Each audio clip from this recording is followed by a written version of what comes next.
What's up YouTube? In today's video we're going to be covering the tragic story that just happened last December, but new details have surfaced about what actually happened to the Bay Area rapper, which if you guys follow my channel and you've watched some of my older videos, you know I'm from the Bay Area. I was born in San Francisco. You know, I've been raised in the Bay Area my entire life. And the whole reason I know about the details of this case is because one of my friends from work was sharing that new details and new information leaked about the Lil Yase incident, and I'm just going to be reading you guys this article and sharing with you guys some of the details of what happened and how this could have been avoided and what to look out for in the future and how it relates to this channel in general, because a lot of times you guys get involved with people that you don't really know too well, and people have skeletons in their closet. People are not always looking for your best interest, and oftentimes, you know, people are jealous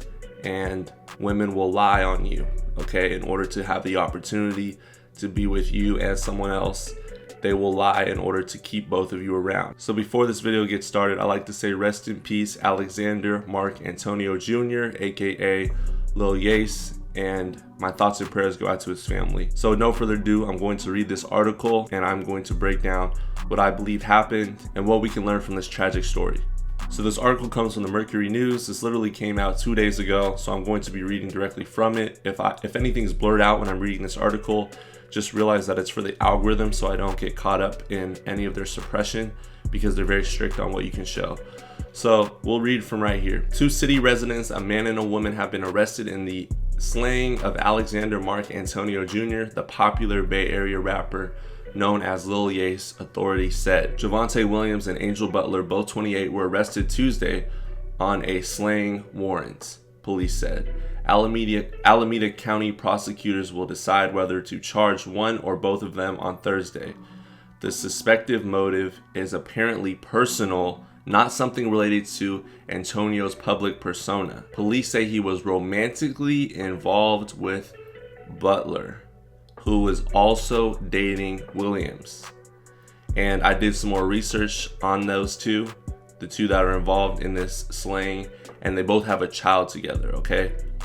So more on that later on. Antonio was hit down in the early morning of November 28th on the 5100 block of Iron Horse Parkway in Dublin. He left his San Francisco home hours earlier, allegedly to rendezvous with Butler, who lived with Williams within 1 block of the scene. Police say they're still investigating whether the planned meetup was a setup. Butler and Williams were identified as suspects based on unusual evidence. According to Dublin police, Captain Nate Schmidt, Antonio allegedly made a dying declaration in a hospital that eventually led to the 2 arrestees. Crime scene technicians also found DNA on a shell casing from the iron used to spray Antonio that was not linked to either suspect, but to the child they shared. We've been in close contact with the victim's immediate family, and we're happy that we can come up with some kind of conclusion for them, Schmidt said. When Antonio got hit, police didn't learn about it until after he was hospitalized in neighboring Pleasanton, according to media reports at the time. He passed after being transferred to a hospital in Castro Valley. Police later discovered the suspected crime scene in Dublin and now believe that Antonio drove from San Francisco to the East Bay neighborhood and was standing outside of his car when he was struck. It is unclear whether Williams or Butler is suspected of firing those shots. Schmidt wouldn't reveal exactly what Antonio said before that led to those arrests. This story is pretty tragic, and you know, it ends a year, because this happened in December of last year, where, you know, a lot of young upcoming artists had their lives taken from them, and it's usually by other young people, unfortunately.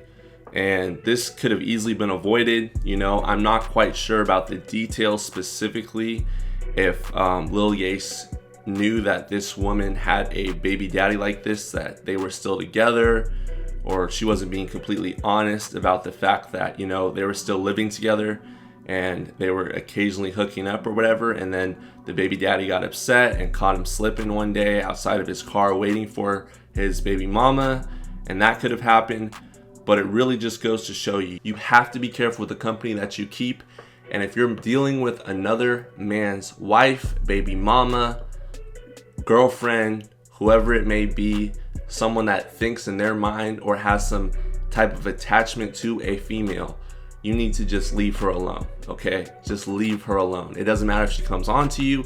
It doesn't matter how hard she tries to pursue you. I have seen this happen time and time again, and I'm only 23 years old, and I've seen this happen over and over again, where up and coming people, they have their lives taken from them from people that were dishonest, from people that weren't upfront from the beginning about who they were dealing with themselves. And like in this case right here with Lil Yase, you know, if he did know, that's shame on him for doing that, and he learned his lesson clearly, you know.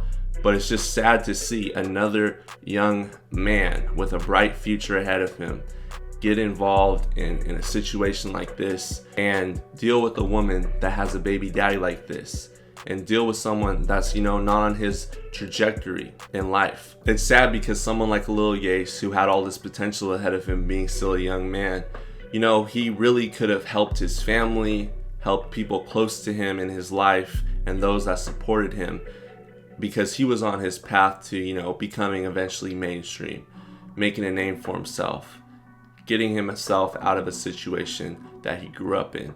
But instead, you know, he's involved himself in a situation that unfortunately cost him all of this. And there's no way he can go back and reverse this. And it's extremely tragic to see this happen.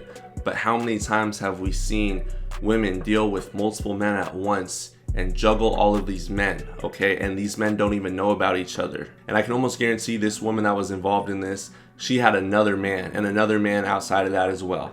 Because these women nowadays, they don't deal with just one man. They deal with multiple men. Now, this isn't all women, but, you know, for the majority of women, it is, unfortunately. So obviously this couple still has to go through trial and all of that, but I just want to put this video out here to basically warn you guys and show you guys a real life example that happened not too far away from where I'm staying.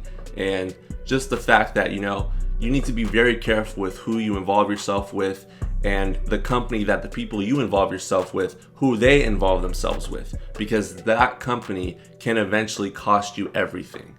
All right, and you could be on the straight and narrow path and get caught up one night, one day slipping. One day you decide to do something and you know, like, hey, maybe I shouldn't be doing this, maybe I shouldn't be kicking it in this area, and you know what, it ends up costing you everything. And that's it. There's no way you can go back. You get one shot at this life, one shot at it only. So be careful with the company you keep, make wise decisions, and be sure to keep your circle small. And on that note, rest easy, Lil Yase. My thoughts and prayers go out to your family. Peace. I'm gone. Have a good one, guys.